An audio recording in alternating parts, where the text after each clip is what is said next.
বারুইপুর কাণ্ডে নির্যাতিতার পাশে রত্না দেবনাথ, পরিবারের সঙ্গে দেখা করার ঘোষণা।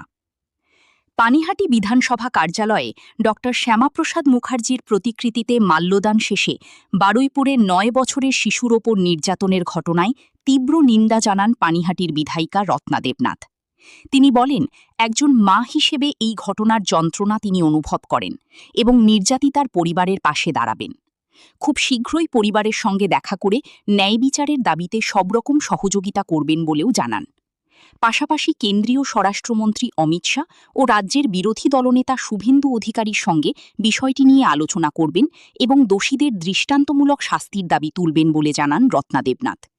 নিজস্ব প্রতিনিধি।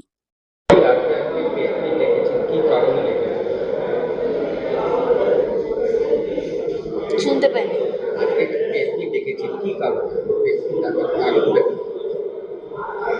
আজ শ্যামাপ্রসাদ মুখার্জি, তার আজ জন্মদিন 6 জুলাই। তার অবদান আমরা কোনোদিনও ভুলব না। তিনি হিন্দু সমাজের জাগরণ বলুন আর হিন্দুত্ববাদ বলুন, সব কিছুতেই তার অবদান। তাই আমরা এই পশ্চিমবাংলায় বাস করতে পারছি। তিনি অখণ্ড ভারত দেখিয়েছিলেন। তিনি এক জাতি এক মিশন এটা বলেছিলেন। তার শ্রদ্ধার জন্য তাকে মালা দিয়ে ফুল দিয়ে আমরা বরণ করে নিলাম এবং তাকে একবার প্রণাম জানিয়ে আমাদেরও একটু শক্তি সঞ্চয় করে নিলাম আজকের দিনে।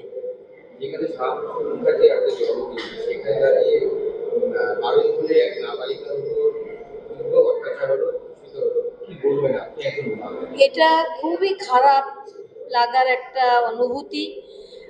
মানে কি বলবো, মানুষ অনুভূতি হারিয়ে ফেলেছে, মানুষের চেতনার বিকাশ ঘটছে না। মানুষ নিচের দিকে, এত নিচু মন। আজকে 13 বছরের একজন কিশোরী বলতে পারি আমরা, তার সাথে এইভাবে এই যে ঘটনা, এটা বেদনাদায়ক খুবই। আমাদের মানে সরকার, যিনি মাত্র 2 মাস এসেছেন, আমি বলবো তাকে শক্ত হাতে এগুলোই দমন করা। কেন হবে? কোনো শিক্ষা প্রতিষ্ঠান হোক, কোনো মেয়েদের কেন এরকম একটা পণ্য হিসাবে দিয়ে করা হবে? তার জন্য আমি শুভেন্দুদার সঙ্গে আমাদের তাদের অবশ্যই বিচার হবে।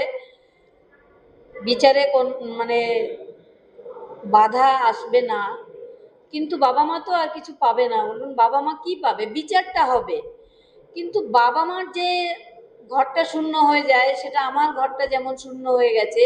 বিচার আমি অবশ্যই পাবো। সরকার নতুন এসেছেন, আমাদের যেমন প্রত্যেকটা তথ্য প্রমাণ নষ্ট হয়েছে, তাই বিচারের অগ্রগতির জন্য একটু দেরি হচ্ছে। আপনারা দেখেছেন তামান্নার মা এসে আমাদের মাননীয় মুখ্যমন্ত্রীর সঙ্গে কথা বলেছেন, সাথে সাথে তার সব অপরাধী ধরা পড়ে গেছে। এরকম সব অপরাধীরা ধরা পড়বে, বিচার হবে, পুলিশ ঠিক করে তদন্ত ভার করবে। আগামী দিনে গত যে মুখ্যমন্ত্রী ছিলেন, তার আমলে যে দুর্নীতি হয়েছে, এটা তারই ফল। তারা এমন কিছু সৃষ্টি করে গেছেন, মানুষকে শিক্ষা থেকে, স্বাস্থ্য থেকে, সব কিছু থেকে মানে সরিয়ে রেখে মানুষ কিভাবে খেলা মেলা, মদ জুয়া এসবে মত্ত থাকতে পারে, সেই জায়গাটা তিনি ভালোভাবে দেখতেন। তারই ফলস্বরূপ আজকে এই যে 13 বছরের মেয়েটা, তার চলে যেতে হলো।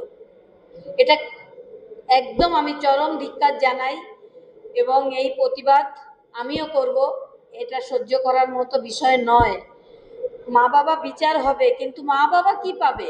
এই জায়গাটা কেন হবে? এটা এরকম একটা ঘটনা কেন আমাদের সমাজের এই অধপতন হবে? কেন মানুষের চেতনার বিকাশ ঘটবে না? আমরা সেই মানদাতার আমলে পড়ে নেই যে মেয়েরা একটা ভোগ্য বস্তু হিসাবে ব্যবহৃত হবে। এটা কিছুতেই মানব না। আমি ওর বাবা মার সঙ্গে দেখা করব, দেখা করে দ্রুততার সঙ্গে বিচার হওয়ার জন্য তাদের পাশে থাকবো। হ্যাঁ, সংসদেও এটা নিয়ে আমি বলবো।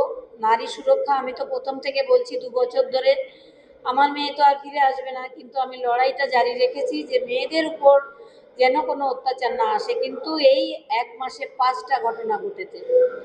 এগুলো তৃণমূল যে এতদিন মানুষকে খেলা মেলা একটু মদ জুয়া এসবে ভুলিয়ে রেখেছিলেন, তারই ফল এগুলো। এই ফল সহজে যাবে না, তবে আমরা চেষ্টা করব সরকারকে সাথে নিয়ে যেন আমরা এটা চেষ্টাটা করতে সফল হতে পারি।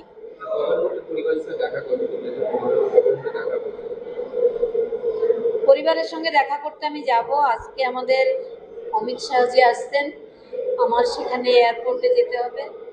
যদি আমি সময় পাই তো আজকেই যাব, নাহলে কাল যাব।